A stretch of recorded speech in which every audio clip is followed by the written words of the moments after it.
சுடல பீடத்தை பார்க்கும் போது என்ன என்ன எப்பா எனக்கு பயமா இருக்கப்பா. பயமா தான் இருக்கும். எப்பா கொஞ்ச நேரம் என்னையாவது கொண்டாலும் பரவாயில்ல, என் வயிற்றுல இருக்க பிள்ளையாவது வாழ விட. எப்படி விட? நீனே பாரியா உன் பிள்ளை வந்து எனக்கு என்ன ஆகுது? அது எங்க போய் வளரும்? இவன் அழுதா மாயாண்டி பார்த்தா, ஏய் மங்கமாரி, என்னடா செய்ய நேரம் தவறுது. எனக்கு நேரம் இருக்கு, என்ன அழுதுகிட்டு இருக்க? 12 மணிக்கு உன் மகளை பறிகொடு. ஒப்பரி தேவையில்ல, அவசரம் அப்படின்னாரு. பார்த்தா மந்திரவாதி பொக்கிஷம் பட்டி திறந்தான். பால அருவாளை கையில தூக்குனான். யாராவது வரல ஏறிட்டான். மாவுசைக்கு படுத்திருக்கா. அந்த மாவுசைக்கு மாயாண்டிக்கு எப்படி கூட்டு போய் கொடுக்காம பொக்கிஷம் பட்டி திறந்தான்.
மாயாண்டிக்கு கொடுத்தவனா மாயாண்டிக்கு சந்தோஷம்.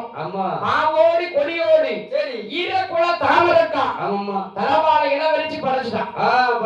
மாயாண்டி ஏத்துக்கிட்டாரு. அதுக்குதான் தலைப்புள்ள சூடியா இருந்தா சுடல கோயில் கூட பார்க்க வரக்கூடாது. வீட்டுல இருக்குன்னு பேசாம கோயில்னா கொஞ்சம் எச்சரிக்கையா இருக்கணும். வரக்கூடாது. சுடலைக்கு தலைப்புள்ள சூடி தாளம்பு வாட கப்பு கப்புன்னு அதான் தலைப்புள்ள சூடிய கொஞ்சம் பாதுகாப்பா பார்ப்பாங்க. வழி பிள்ளைன்னா தெரியாது, ரெண்டாவது பிள்ளைனா தெரியாது. தலைப்புள்ள எங்கேயும் போக கூடாது.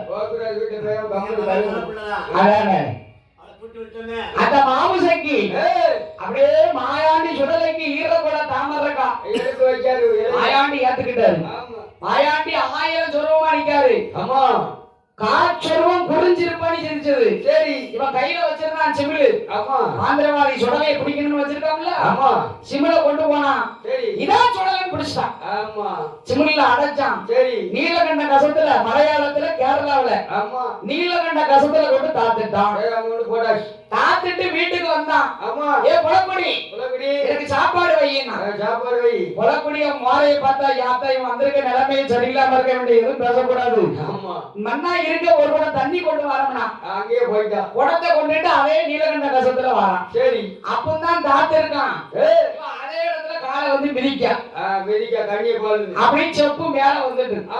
செப்பு குடம் செப்பு குடம் அப்படி மேல வந்த உடனே அந்த செப்பு குடத்தை கொண்டு சரி அப்படியே உள்ள போட்டுட்டான். அவன் அடைச்சு வச்சா பாத்தீங்களா சிமிழ் சிமிழ் கூடு. அந்த சிமிழ் கூடு தட்டுப்பட்ட உடனே குடத்துக்குள்ள போட்டு கொண்டு வந்துட்டான். சரி அண்ணா பாருங்க சிமிழ் கூடுன்னா பாருங்க பாருங்க பாருங்க வச்சு பேதியில போவான். இப்பதானே தாத்துட்டு வந்தேன். தாத்துட்டு வந்த மறுபடியும் வீட்டுக்குள்ள கொண்டு வந்திருக்கான். சரி பரவாயில்ல கொண்டா அப்படின்னு அந்த சிமிழ வாங்கினான். கட்டுப்பட்டியில கட்டி மாட்டுல கட்டி தொங்க விட்டுட்டான். சொடல உட்காண்ட தொங்கட்டு.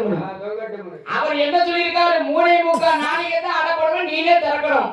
என்ன பிடிக்கணும் நீ ஆசைப்படுத, ஆனா 3.25 நாளைக்கு பிடிச்சு வை, அதுக்கப்புறம் திறந்துருன்னு இருக்காரு. இவன் சுடலையவே கொல்லணும்னு நினைக்கான். கட்டுப்படியில கட்டி தொங்க விட்டான். சரி, வேற கீழே உட்கார்ந்தான். சாக வையின்னா அப்படியே உருட்டி அப்படியே அண்ணாந்து வாயில போடுறான். ஏன் முடியுமா? சாப்பிடும் போது என்னைக்கு கீழே குனிஞ்சு சாப்பிடணும். இப்படி சாப்பிடக்கூடாது. அப்படியேதான் பெயர்வா மாதிரி அதனால அதுதான் கீழே குடிஞ்சு மதிச்சு சாப்பிடணும். சாப்பாடு உருட்டி தள்ளுதான் வாயில. 3வது உருண்டை வாயில போட்ட பாருங்க. உடல நச்சு நச்சுன்னு கவனி போல அடிச்சாரு. ஏன்னா 4 தடவை அடிக்கலாம், 2 தடவை அடிக்கலாம். இவர் 3 தடவை அடிச்சாரு. சரி, ஏமா காலம் தூத. அதனால யாருகிட்ட தப்புனாலும் இவங்க கிட்ட தப்ப முடியாது. தப்ப முடியாதப்பா. இவன் தாளம் தான் வச்சுட்டா பெரிய கள்ளன். ஏமா ஆமா. ஏமா காலம் தூத தப்ப முடியாது. அதான அவர் கையில் வச்சிருப்பாரு போட்ட